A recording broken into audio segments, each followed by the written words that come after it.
साथियों, दिन भर चर्चा हुई है, मुद्दों की बात हुई है। अब सवाल है कि जो पीछे गए सत्र में भी भाई साहब ने मुद्दा उठाया था कि ये इसके बाद का फॉलो अप क्या है। कन्वेंशन तो हो गया है लगभग, लेकिन इसके सेकंड कन्वेंशन के बाद क्या होगा, क्या प्लान बनने चाहिए वगैरह, उसके ऊपर एक डिक्लेरेशन बना है आपके, जो चीज़ें आपने बोली दिन भर सुनते हुए कि उसको आगे ले जाने के लिए कि आपकी और साथ ही साथ, लेकिन जब तक ये हो रहा है, डिक्लेरेशन पे फिर बाद में आएंगे। हमारे साथ जो साथी लोग हैं उनसे अनुरोध है कि वो अपना इनपुट दें, अपने सजेशन दें कि आगे का फॉलोअप किस प्रकार रहेगा। सबसे पहले हमारे नेताजी श्री अमरीश राय। साथियों, अब तो मुझे लगता है कि बिल्कुल समापन पर है ये सम्मेलन और इसमें बहुत सारी बातें हो चुकी है, इसलिए मुझे लगता है कि ज़्यादा इस पे बात नहीं करनी चाहिए। कल और परसों 2 दिन हमारी आरटी फोरम की नेशनल काउंसिल की मीटिंग है। जो मुद्दे यहाँ उठे हैं उन मुद्दों पर हम अपनी नेशनल काउंसिल में भी चर्चा करेंगे और एक राष्ट्रीय अभियान हम लोग चलाना चाहते हैं 2019 के पार्लियामेंट्री इलेक्शन तक। जो पहले भी बात हुई कि इस देश में सब चीज़ें बारी बारी से मुद्दा बन जाती है, लेकिन शिक्षा का यूनिवर्सलाइजेशन कभी राजनीतिक मुद्दा नहीं बना कि समाज से एक बड़ी आवाज़ उठे और नेताओं का मूल्यांकन और देश की राजनीति का मूल्यांकन शिक्षा में क्या उन्होंने किया है इसके आधार पर हो। ऐसा हुआ नहीं और इसको बनाने की ज़रूरत है। बगैर शिक्षा को देश के विकास में एक महत्वपूर्ण मुद्दा बनाए, एक राजनीतिक मुद्दा बनाए, देश के सारे बच्चों को गुणवत्तापूर्ण शिक्षा समान रूप से गुणवत्ता व्यक्ति। तो इसलिए हमारी कोशिश होगी कि 2 दिन की जो नेशनल काउंसिल की मीटिंग है उसमें हम एक प्लान डिजाइन करें, जिस प्लान को 2019 तक हम चलाएं और 2019 का जब पार्लियामेंट का चुनाव हो, क्योंकि हमारे यहाँ चुनाव में क्या क्या मुद्दे हो रहे हैं, चल रहे हैं, आप गुजरात के चुनाव में भी देख रहे होंगे। ये चुनाव होते हैं, ये चुनाव असल में पार्टियों का और सरकारों का रिव्यू होता है। जैसे हम रिव्यू करते हैं किसी चीज़ को, तो सरकारें 5 साल में क्या करती हैं, शिक्षा में, रोजगार में, स्वास्थ्य में, लोगों की इनकम बढ़ाने में, लोगों के लाइफ स्टैंडर्ड को अपलिफ्ट करने में क्या क्या वो रोल प्ले करती है 5 साल, इसका मूल्यांकन चुनावों में होता है और उसके आधार पर जनता अपना वोट करती है और सरकारें बदलती है। लेकिन हमारे देश में शिक्षा उसमें से कहीं भी एक महत्वपूर्ण मुद्दा हुई नहीं, जबकि शिक्षा 25 करोड़ बच्चों के साथ जुड़ी हुई है। उससे भी ज़्यादा बच्चों के साथ अगर प्राइमरी, प्री प्राइमरी और हायर एजुकेशन, सेकेंडरी एजुकेशन जोड़ा जाए तो आप सोच सकते हैं कि करोड़ों बच्चों का भविष्य और देश का भविष्य उनके साथ जुड़ा हुआ है।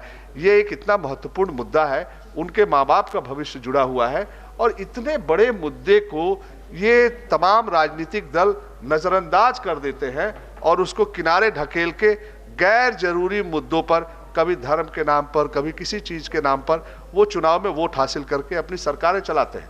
वो बेखबर होते हैं कि उनको बच्चों को शिक्षा देनी है।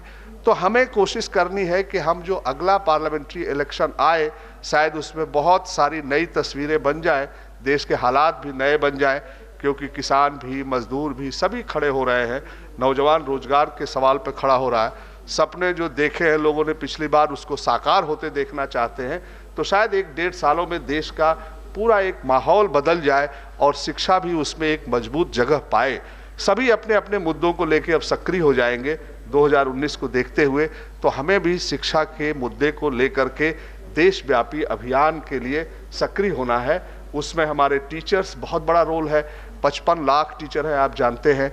एसएमसीज हर स्कूल में 15 लाख स्कूल है, तो कितना एसएमसीज हो गई। और इसी तरह से बहुत सारे और भी कम्युनिटी से जुड़े हुए लोग हैं, शिक्षाविद हैं, बहुत सारे लोग हैं जो शिक्षा के साथ जुड़ते हैं। और फिर शिक्षा सबका मुद्दा है, विस्थापन के लिए जो लोग काम कर रहे हैं उनका भी मुद्दा है, दलित और पिछड़े और अल्पसंख्यक समूहों के लिए जो काम कर रहे हैं, महिलाओं के लिए काम कर रहे हैं, उन सब का मुद्दा शिक्षा है। शिक्षा एक ऐसा मुद्दा है जो सारे समाज को एक साथ जोड़ के खड़ा करता है। तो इतना बड़ा मुद्दा एक राजनीतिक मुद्दा न बने 2019 में, तो फिर हमारे कैंपेन के चलाने का कोई मतलब नहीं रह जाता है। और इसलिए भी कि हमने इतना लड़के कानून बनाया, इतना संवैधानिक अधिकार बन गया, इसके बावजूद भी हमारे फाइनेंस में बढ़ोतरी नहीं हो रही है, इसके बाद भी हमारे इंफ्रास्ट्रक्चर नहीं बन रहे हैं, इन सब सवालों को लेके। तो 2 दिन हम इस अपनी जो नेशनल काउंसिल करेंगे, उसमें हमारे हर राज्य से लोग आ रहे हैं, उसमें हम बैठ करके इस पे चर्चा करेंगे।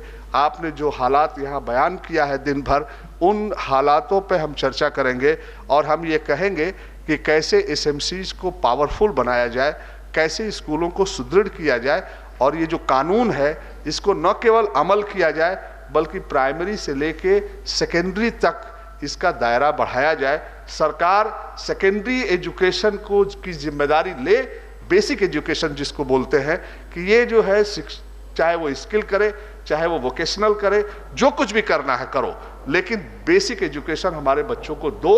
ये बात लेकर के हम अपनी चर्चा करेंगे, यही मुझे कहना है। तो एक दूसरी बात कि हमारे डॉक्टर निरंजन के लिए जो हमने सुबह बात रखी थी, एक प्रस्ताव हम इस यहाँ से पारित करते हैं। डॉक्टर निरंजन ने बहुत ही महत्वपूर्ण काम किया है, राइट टू एजुकेशन एक्ट के लिए भी, फंडामेंटल राइट के लिए भी, SDMCs के लिए भी, और वहाँ पर भी कर्नाटका में भी कर रहे हैं, और हमारे देश के लिए भी एक महत्वपूर्ण शख्सियत है। प्राइवेट सेक्टर के लोग जो उनके ऊपर हमलावर हैं कर्नाटका में, हमारा ये कन्वेंशन उसकी निंदा करता है, और इसको हम वहाँ की सरकार के पास भी भेजेंगे और देश के होम मिनिस्टर के पास भी ये बात भेजेंगे, और हर जगह देश भर में हम ये सारे रिजोल्यूशन, जो भी हमारे सम्मेलन और मीटिंगें होंगी उसमें हम ये रेजोल्यूशन पारित करते रहेंगे, और इसको एक देशव्यापी आवाज़ की तरह हम उठाने की कोशिश करेंगे। और अगर आप इससे सहमत हैं तो आप तालियां बजाकर इस प्रस्ताव को पारित कीजिए। दूसरी बात मैं आपसे कहना चाहता हूं कि अब ये जो हम लोग प्रयास कर रहे हैं, ये इसमें बहुत लोगों को लगना है। ये देखिए छोटी मोटी चीज़, हम RT फोरम बहुत छोटी ताकत है, RT फोरम के लोग बहुत कम हैं और काम बहुत बड़ा है, तो इसलिए इसमें हर साथी को एक RT फोरम का वर्कर अपने को महसूस करना है, और तभी होगा देश के लिए। ये राष्ट्रभक्ति और राष्ट्रवाद की जो लोग बातें करते हैं, ये असल में राष्ट्रवाद को बेचते हैं। ये जो राष्ट्रवाद का इस्तेमाल करते हैं सिर्फ अपने लिए, ये खुद का फायदा करते हैं, राष्ट्र का फायदा नहीं करते। राष्ट्रवाद तो यही है कि हर बच्चे को शिक्षा मिले, राष्ट्रवाद तो यही है कि हर बच्चे एक सभ्य समाज का नागरिक बने और समाज को इगैलिटेरियन सोसाइटी का कंस्ट्रक्शन हो, यही तो राष्ट्रवाद है। और इस काम को करने के लिए हर साथी से मैं दरखास्त करूंगा कि वो अपने को RT फोरम का एक कार्यकर्ता समझे और इसको व्यापक पैमाने पर फैलाने की कोशिश करें। हम कोशिश करेंगे कि कुछ यात्राएं भी हम आयोजित करें, गांव-गांव तक जाए भी, गांव-गांव के लोगों को भी मोबिलाइज करें। SMC का मतलब खाली SMC नहीं है, SMC तो एक लीगल बॉडी है, इसे पूरे गांव को खड़ा करना है। गांव का स्कूल है और पूरा गांव उस स्कूल की रक्षा करे, उस स्कूल में RT के प्रोविजन को लागू कराए, इसकी कोशिश SMC के लोगों को करना है। और मुझे लगता है कि अब बहुत सारे लोग हैं, इसमें से कुछ लोग तो अपना त्याग करेंगे कि नहीं बोलना चाहेंगे, क्योंकि आप सबको जाना भी होगा। तो मैं अपनी तरफ से ये बात नहीं कह रहा हूँ, जो लोग बोलना चाहते हैं वो बोलेंगे ही, लेकिन ये है कि अब इसको लेके एक जन अभियान हम कैसे बनाएं, जन अभियान, इसके बारे में ही हमको सोचना है। नेशनल लेवल पर हम जो खड़ा कर रहे हैं ये SMC का एक प्लेटफॉर्म, स्टेट लेवल पर हम लोगों को खड़ा करना है, डिस्ट्रिक्ट लेवल पर खड़ा करना है, और ब्लॉक और स्कूल लेवल पर भी खड़ा करना है। इतने स्ट्रक्चर तैयार करने हैं। और देखिए ऐसा है कि हर चीज़ के लिए फंड की ज़रूरत नहीं होती। देश में जब कभी कभी हालात बदलते हैं तो लोग अपने जेब से पैसा खर्च करके उस हालात में शामिल हो जाते हैं, हर जगह फंड नहीं आता। हमारे देश का तो अनुभव है, बहुत सारे ऐसे परिवर्तन हुए हैं कि लोगों ने खुद से अपना कंट्रीब्यूशन किया है और अपनी आवाज़ को उठाया है, अपनी आवाज़ को मजबूत किया है। यही दौर इस समय शिक्षा के आंदोलन को लेकर के है, वरना दुनिया की दौड़ में हम पिछड़ जाएंगे, हमारे बच्चे पिछड़ जाएंगे, हमारा देश पिछड़ जाएगा। और देश में भी जो अमीर लोग हैं वो तो आगे बढ़ेंगे, गरीब लोग बहुत पीछे रह जाएंगे। उनके लिए एक ही माध्यम है, वो है पब्लिक एजुकेशन सिस्टम, सरकारी स्कूल जिस भी हालत में है उसको बदलना है और उसको बेहतर बनाना है। यही आज के सम्मेलन का संदेश है, इसी को ले जाना है। स्कूल बंद नहीं करने देना है, कोई स्कूल बंद नहीं होगा, हमारे गांव में स्कूल बंद नहीं होगा। बच्चे नहीं हैं इसलिए स्कूल बंद हो जा रहे हैं, ये नहीं होना है। स्कूल मिलना बहुत मुश्किल होता है, आप समझ लीजिए। एक स्कूल गांव में बनाने के लिए पीढ़ियां गुजर जाती है, तब एक स्कूल बनता है, और वो स्कूल सरकार बंद कर दे रही है। सरकार तो चाहती है कि अपने कंधों से ये बोझ उतार फेंके, इसलिए वो कुछ स्कूलों को, अभी देखिए 300 स्कूल राजस्थान में प्राइवेट सेक्टर को देने की बात हो रही है, वो चलाएंगे और वो क्वालिटी सिखाएंगे। अरे स्कूल समाज के साथ कनेक्ट है, प्राइवेट सेक्टर मुनाफा कमाने वाला, वो कैसे जो है स्कूल को कनेक्ट करेगा सोशल फैब्रिक से, सोशलाइजेशन से, गांव से कैसे कनेक्ट करेगा। तो इसलिए एसएमसीज का एक बहुत बड़ा रोल है, और मैं आपसे यही दरखास्त करूंगा कि इस पूरे जन अभियान में खुद शामिल हों और दूसरों को भी शामिल करने की कोशिश करें। धन्यवाद। तो साथियों, हमारे साथ हमारे जो CWC के जो साथी हैं वो कुछ नेक्स्ट स्टेप्स कार्य योजना की दिशा में कुछ सुझाव दे सकते हैं, देने चाहे तो।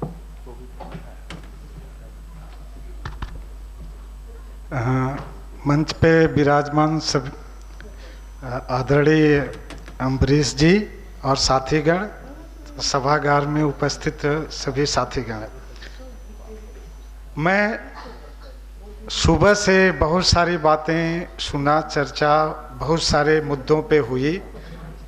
अभी अम्बरीश जी भी बोल रहे थे कि इसको एक राजनीतिक मुद्दा बनाने की बात है। अगर इसको गहराई से हम देखें तो राजनीतिक दलों की भी बात अगर हम सुने तो कहते हैं मेरा 3/4 बहुमत आने वाला है। 3/4 बहुमत को बहुत अच्छा बहुमत माना जाता है, और 3/4 बहुमत तो आपको RT एक्ट ने दे ही दिया है। आप सोचिए कि हर स्कूल के अंदर स्कूल मैनेजमेंट कमेटी बनी है, और उस समुदाय के बच्चे स्कूल के अंदर जाते हैं, और उसमें से 3/4 पावर आपके पास है, और हर परिवार का बच्चा जो है उसके घर में 3 से 4, 4 से 5 वोट जो है जरूर होता है। आप इस चीज को सोचिए कि पूरी की पूरी पावर आपके हाथ में दे दी गई है, बशर्ते आप अपने आप को समझने की कोशिश करिए। और कहीं कहीं हम लोग जो है बिल्कुल डिपेंड हो जाते हैं सिर्फ सरकार के ऊपर। आप अपने बारे में आंख बंद करके सोचिए, जब आपका घर होता है, आप अपने घर का मैनेजमेंट करते हैं, अपने घर की प्लानिंग करते हैं। चूंकि मैं थोड़ी सा समय इसलिए लेना चाहूँगा, ज़्यादा समय नहीं लूँगा क्योंकि बहुत सारे वक्ता हमारे बीच में हैं, और आप लोग सुबह से शाम तक काफ़ी लोग चले गए हैं, और चूंकि सुबह सभागार भरा हुआ था और इस वक्त जो है सभागार में कुछ चंद लोग ही रह गए हैं, यह इस बात का द्योतक है कि हमारी रुचि कितनी है। हम जिसके कंधों पे ये जिम्मेदारी दे रहे हैं वो कितना जो है इसमें रुचि ले रहे हैं। इस रुचि को जगाने का, इंटरेस्ट को जगाने का काम करना है। क्योंकि मैं इससे पहले CWC मेंबर बनने से पहले मैं बालिका ट्रस्ट में प्लान इंडिया का एक प्रोजेक्ट था, अभी चल रहा है, child centred community development programme. उसके तहत बहुत सारे स्कूलों में हम लोगों ने स्कूल मैनेजमेंट कमेटी बनाया था, और बड़े ग्रास रूट लेवल पे हमने उस पे काम किया था। हमने पाया, मैंने क्वेश्चन करता था जो है कमेटी के मेंबरों से कि आपके स्कूल का शीशा कौन तोड़ता है? टीचर तो नहीं तोड़ता, तोड़ता आपका बच्चा है। आपको अधिकार की बात तो आप करते हैं, मगर अपने कर्तव्य की बात करते हैं क्या? हमें कहीं न कहीं खुद कहते हैं, दरिया की कसम मौजों की कसम में ताना बाना बदलेगा, तू खुद को बदल, तू खुद को बदल, तभी तो जमाना बदलेगा। बदलाव हमें अपने अंदर से लाने की ज़रूरत है। सभाएं करने से और बातें करने से काम नहीं चलेगा, बल्कि इसको कहीं ना कहीं एक राजनीतिक प्लेटफार्म पे लाने के लिए आपको 3/4 तो पहले से ही मिला हुआ है अधिकार, बस उसको लिंक कर देना है राजनीतिक क्षेत्र से। और आप जगाइए अलग, अम्बरीश जी आप लेके चलिए अलग, सारे लोग आपके पीछे घूमेंगे और आप देखेंगे कि एक समय ऐसा आएगा कि सारे राजनेता आपके दरवाजे आएंगे। क्यों आएंगे? क्योंकि 3/4 आपको राइट्स आपने ग्रास रूट लेवल पे दिया है। ग्रास रूट लेवल से ही ऊपर के सारी चीज़ें बनती हैं। मैं ज़्यादा समय नहीं लूँगा। एक रिकमेंडेशन जरूर है कि हमें जो हमारे मेंबर हैं, स्कूल मैनेजमेंट कमेटी के मेंबर हैं, उनको अनवरत जो है ट्रेनिंग देने की ज़रूरत है। जब तक हम उनको अनवरत ट्रेनिंग नहीं देंगे, उनको पूरी तरह से इक्विप्ड नहीं करेंगे। मैंने इससे पहले वाले सत्र में भी बोला था कि पुलिस वालों को हथियार दे दिया जाता है, न तो वो गोली चलती है न उनको हथियार चलाने आता है। कहते हैं वो आतंकवादी और उग्रवादियों से लड़िए। तो अपने अधिकार को पाने के लिए हमें जो है बहुत ज़्यादा इक्विप्ड होना पड़ेगा, नॉलेज से, जानकारी से। और ये आरटी फोरम निश्चित तौर पे करेगा, मुझे पूरा विश्वास है। जिस लगन के साथ आप लोग जो है इस अधिकार को प्राप्त किया, इस एक्ट को ले आए, उसी लगन के साथ इसको सफल करके भी दिखाएंगे। थैंक यू, धन्यवाद।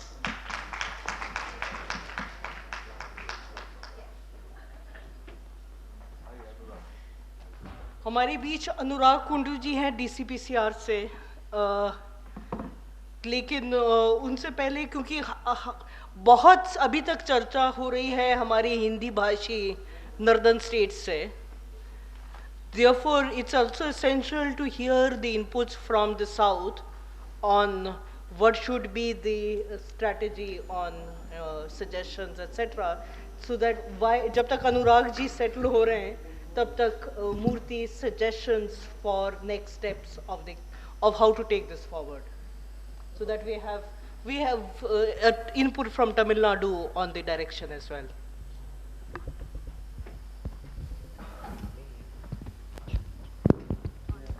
Okay. Hello comrades, good evening everybody. I am Murthy, State Convener of Right to Education Forum, Tamil Nadu. Always our governments and our government's officials and Delhi bureaucrats always says Tamil Nadu is very developed state, everywhere developing. Comparatively some developed is there, but not for marginalized people, not developed. Only infrastructure is developed for dominant people, not poor people, not marginalized people. This is basic things. There is some good infrastructure for schools. There is good qualified teachers in Tamil Nadu, but there is no even functioning SMCs, even democratically constitution and function of the SMCs very poor in the state of Tamil Nadu, because of there is a powerful teachers union. The teachers unions are all are opposing SMCs, even SMCs. That means they violating RT Act. RT Act is a legal violation is there. But government also, state government also not bother about these things, because they want closure of all the government public schools. Every year, many number of schools closure every academic year. This is happening in Tamil Nadu. I suggest some few recommendations for our way forward to functioning the SMC. Basically, we have to strengthen RT Act, there is lack of loophole. There is no penalty for violating the act. Even there is no penalty, no, there is no any penalty. So how to take legal step to who are not follow the act, provisions of the act. That is a very basic thing. The weak RT Act is one is the fundamental basic things. So we have to strengthen the act through, we demand certain amendments or new act, new RT Act up to 18 years. That is one demand. And central, actually SMC is the backbone of this RT Act. All are you know. The very backbone for this act is the SMC. But SMC is not, even throughout the country there is no SMC except in some few districts in Karnataka. This is a situation, no? So I suggest central and state government should motivate and monitoring the SMC function. So allocate sufficient funds for SMC, and second one should give proper training to SMC representatives using through